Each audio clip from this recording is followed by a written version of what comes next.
ये छठी माई के ऊंची मंदिर हुए कंचन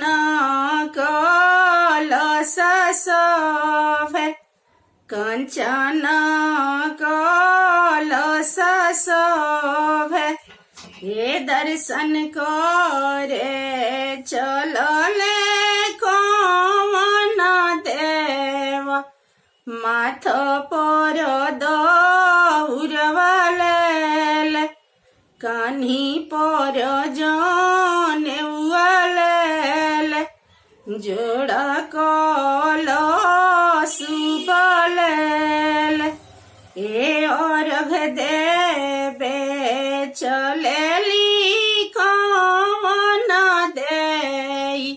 मांग में सिंदूर ले गोद में बालक ले जोड़ा नरियल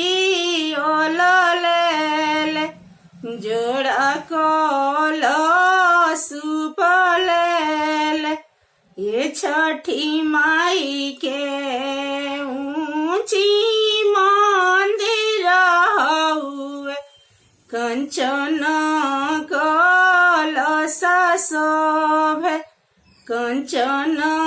कलश शोभे।